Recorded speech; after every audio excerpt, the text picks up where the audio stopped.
Hello and welcome back. I am doctor Aniruddha Hinge. आज हम बात करेंगे बहुत खर्चीले डेंटल ट्रीटमेंट से कैसे बचे। तो मेरे एक फॉलोअर है मिस्टर शर्मा जी, एक 10-15 दिन पहले उन्होंने बहुत इमोशनल मैसेज मुझे सेंड किया।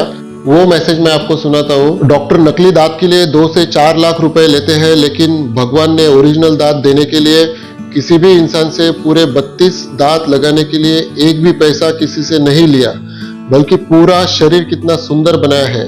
किसी से कोई कीमत नहीं ली। वाह रे प्रभु, आपका धन्यवाद है। लेकिन आज के डॉक्टर एक दांत टूटने पर लाखों रुपए चार्ज करते हैं। ऐसे में एक गरीब आदमी क्या करेगा, कहाँ जाएगा? तो ये मेरे लिए काफी भावुक मैसेज था और मैंने तुरंत उन्हें मैसेज किया कि आपका जो ये प्रॉब्लम है, ये बहुत सारे लोगों को प्रॉब्लम है कि डेंटल ट्रीटमेंट का बहुत ज्यादा खर्चा रहता है और बहुत लोगों के पास इतना खर्चा करने के लिए पैसा नहीं रहता है। तो ऐसे सिचुएशन में, ऐसे कंडीशन में क्या करना चाहिए, इसके लिए मैंने उनसे एक प्रॉमिस किया कि आपके लिए मैं जरूर इस टॉपिक पे एक वीडियो बनाऊंगा। तो अगर डेंटल ट्रीटमेंट का, दांत के इलाज का इतना ज्यादा खर्चा है तो इससे कैसे बचा जाए। तो सबसे पहला पॉइंट ये है कि आप ब्रश कितने बार करते हो। तो दिन में आपने 2 बार ब्रश करना चाहिए। 2 बार से ज्यादा ब्रश नहीं करना चाहिए। कुछ लोग बहुत 3 बार 4 बार भी ब्रश करते हैं। उन्हें लगता है कि ज्यादा ब्रश करेंगे तो दांत काफी अच्छे रहेंगे, तो ऐसा नहीं है। दिन में 2 बार ब्रश करना है, सुबह उठने के बाद और रात को सोने से पहले। 2 मिनट से ज्यादा आपको ब्रश नहीं करना है। कुछ लोगों का रहता है कि मुंह में ब्रश लेके इधर ये काम कर रहे हैं, वो काम कर रहे हैं, इधर घूम रहे हैं, उधर घूम रहे हैं, आधा घंटा, 1 घंटा, 2 घंटे तक ब्रश कर रहे हैं, तो उससे भी आपके दांत खराब हो जाएंगे। एक 2 मिनट तक ब्रश करना है। तो एक प्रॉपर ब्रशिंग टेक्निक रहती है। अगर आपको चाहिए तो आप मुझे कमेंट बॉक्स में लिखिए, उसके लिए भी मैं एक अलग से वीडियो बना के दूंगा। वो भी एक अलग से वीडियो बनता है कि ब्रश कैसे करना है। आप जो टूथब्रश यूज कर रहे हो वो अल्ट्रा सॉफ्ट या तो सॉफ्ट टूथब्रश यूज कीजिए, हार्ड टूथब्रश यूज मत कीजिए। और जो आप पेस्ट यूज कर रहे हो, आज मार्केट में काफी सारे टॉक्सिक टूथपेस्ट है, तो टूथपेस्ट के लिए भी मैं आपके लिए एक अलग से वीडियो बनाऊंगा। बट कौन सा टूथपेस्ट यूज करना है वो भी बहुत जरूरी चीज है। जैसे कि एड में दिखाते हैं पूरा ब्रश भर के टूथपेस्ट लिया जाता है, तो वैसा आपको टूथपेस्ट यूज करना नहीं है। आपके उम्र के हिसाब से आपको टूथपेस्ट यूज करना है। एक नॉर्मल अडल्ट में, 16 साल के ऊपर के अडल्ट में एक पीनट साइज टूथपेस्ट यूज करना है, यानी छोटे दाने के इतना टूथपेस्ट आपको यूज करना है। पूरा ब्रश भर के टूथपेस्ट यूज नहीं करना है। तो याद रखिए, आपको पीनट साइज टूथपेस्ट यूज करना है, अल्ट्रा सॉफ्ट या सॉफ्ट टूथब्रश यूज करना है और 2 मिनट के ऊपर टूथब्रश नहीं करना है। और जो ब्रशिंग टेक्निक है वो मेरे दूसरे वीडियो में प्रॉपरली आपको समझा दूंगा। सेकंड पॉइंट आता है टंग क्लीन करना, यानी जो आपकी जबान है, जो जीभ है, जो टंग है, उस पे 90% बैक्टीरिया वहां पे रहते हैं। तो टंग को क्लीन रखना बहुत जरूरी है। तो टंग को क्लीन कैसे रखा जाए? जब भी आप खाना खाते हो, रात को सोने से पहले एक बार या सुबह उठने के बाद कॉपर का टंग क्लीनर यूज कीजिए। मैं कॉपर का टंग क्लीनर क्यों सजेस्ट कर रहा हूँ? क्योंकि कॉपर में बैक्टीरियासिडल प्रॉपर्टी होती है। तो अगर आप कॉपर के टंग क्लीनर से टंग क्लीन करेंगे तो आपके मुंह में बैक्टीरियल इन्फेक्शन कम करने के लिए काफी मदद मिलेगी। तीसरा पॉइंट आता है रिंजिंग, गार्गलिंग या माउथ वॉश। जब भी आप खाना खाते हैं या कुछ खाते हैं तो थोड़ा पानी लेके गार्गल करके लेना चाहिए। तो अगर आप सोने जा रहे हो तो सॉल्टेड ल्यूकवार्म वाटर से या सिंपल ल्यूकवार्म वाटर से एक 10 से 15 सेकंड के लिए गार्गल करना चाहिए या रिंस करना चाहिए या कुल्ले करने चाहिए। अगर आप माउथ वॉश यूज कर रहे हो तो याद रखिए, माउथ वॉश डेली यूज करने की कोई भी जरूरत नहीं है। अगर आपको माउथ वॉश यूज करना है तो आपके जो डेंटिस्ट है, आपके जो डॉक्टर है, उनसे सलाह लेके ही माउथ वॉश यूज करें, क्योंकि बहुत सारे माउथ वॉश में स्टेनिंग प्रॉपर्टी होती है। अगर आप रेगुलर माउथ वॉश यूज कर रहे हो तो आपके दांत पीले पड़ सकते हैं। और अगर आपका ओरल हाइजीन ऑलरेडी अच्छा हो और आपको जरूरत नहीं है तो माउथ वॉश रेगुलर यूज करने की कोई भी जरूरत नहीं है। तो आप आपके डेंटिस्ट से सलाह लेके ही माउथ वॉश यूज करें। गम्स की और दांतों की हेल्थ अच्छे रखने के लिए और एक टेक्निक है ऑयल पुलिंग। तो ऑयल पुलिंग पे एक अलग वीडियो बनता है कि आपके गम्स कैसे, आपको क्या प्रॉब्लम है, वो हिसाब से कौन से ऑयल पुलिंग के लिए कौन सा ऑयल यूज करना है वो भी मैं आपको डिटेल में समझाऊंगा। तो दांतों के और गम्स की अच्छी हेल्थ के लिए ऑयल पुलिंग काफी अच्छा होता है। अब दांतों की और गम्स की, मसूड़ों की हेल्थ अच्छी रखने के लिए क्या नहीं करना चाहिए? अगर आप दांतों में टूथपिक यूज कर रहे हो, टूथ पिकिंग कर रहे हो, लकड़ियां डाल रहे हो, काड़ी डाल रहे हो, तो आपको तुरंत बंद करना चाहिए। अगर आप लकड़ियां डाल रहे हो, टूथ पिकिंग कर रहे हो, तो आपके गम्स नीचे जाएंगे, जो मसूड़े हैं नीचे जाएंगे और दांतों के अंदर खाना फंसना शुरू हो जाएगा और उसकी वजह से इन्फेक्शन बढ़ेगा।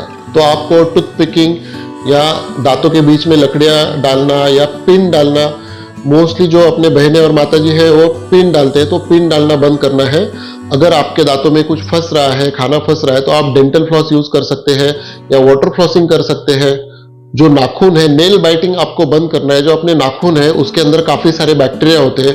अगर हम अपने दांतों से नाखून काटते हैं तो उसकी वजह से काफी बैक्टीरिया अपने मुंह में जा सकते हैं, टंग पे, जबान पे इन्फेक्शन कर सकते हैं या गम्स में इन्फेक्शन कर सकते हैं। तो आपको नाखून काटना, नेल बाइटिंग बंद करना है। अगर आप आपके दांतों का इस्तेमाल बॉटल के ढक्कन खोलने के लिए कर रहे हो तो उसको तुरंत बंद करना है। अगर आपके दांत टेढ़े मेढ़े हैं, आड़े टेढ़े हैं, आगे पीछे है और दांतों में खाना फंस रहा है तो तुरंत आपने ऑर्थो ट्रीटमेंट, तार का treatment, braces treatment, aligner treatment करके लेना चाहिए। आपके पूरे दांत अलाइनमेंट में होने चाहिए। अगर आपके पूरे दांत अलाइनमेंट में रहेंगे तो वहां पे खाना नहीं फंसेगा और उसकी वजह से दांतों में सड़न या कीड़ा नहीं लगेगा। दांतों की और गम्स की हेल्थ अच्छी रहेगी। अगर आप गुटखा, तंबाकू, मावा, जर्दा ये सब चीजें खा रहे हो तो इसके वजह से भी आपके मसूड़ों में वो सब फंस के वहां पे इन्फेक्शन हो सकता है और उसकी वजह से भी आपकी दांतों की हेल्थ खराब हो सकती है। तो आपको ये सब चीजें बंद करनी चाहिए। बट मुझे पता है आप इतने जल्दी ये चीजें बंद नहीं करोगे, नहीं कर पाओगे। अगर कोई इसको बंद कर रहा है तो बहुत अच्छी चीज है, उसका तो अवार्ड देके सत्कार करना चाहिए। बट अगर आपसे ये चीजें बंद नहीं हो रही है तो इसके लिए रेमेडी है, आप उसको रिप्लेस करते करते धीरे धीरे बंद कर सकते हैं। तो अगर आप तंबाकू, मावा, गुटखा, सिगरेट ले रहे हैं तो धीरे धीरे धीरे ज्येष्ठ मद और शोभ खाना बढ़ाइए और जो सिगरेट, मावा, तंबाकू, गुटखा है उसे कम करते जाइए। तो ऐसे से आप ये आदत छुड़ा पाएंगे। अपने भारतीय महिलाओं को और बहनों को मिश्री यूज करने की काफी आदत है। बहुत सारे महिलाएं, पेशेंट मैंने ऐसे देखे हैं कि उनके दांत बिल्कुल भी सड़े नहीं है, बिल्कुल भी कीड़े नहीं है, बट मिश्री यूज करने के कारण, वो दांतों और हड्डी के बीच में फंसने के कारण, गम्स को, मसूड़ों को इन्फेक्शन होने के कारण दांत हिलना चालू होता है, दर्द चालू होता है और उसे निकालना पड़ता है। तो कृपया अगर आप मिश्री यूज कर रहे हैं तो एक छोटे आनंद के लिए इतना बड़ा नुकसान मत कीजिए। मिश्री यूज करना बंद कर दीजिए, आपके ही हेल्थ को उसका फायदा मिलेगा।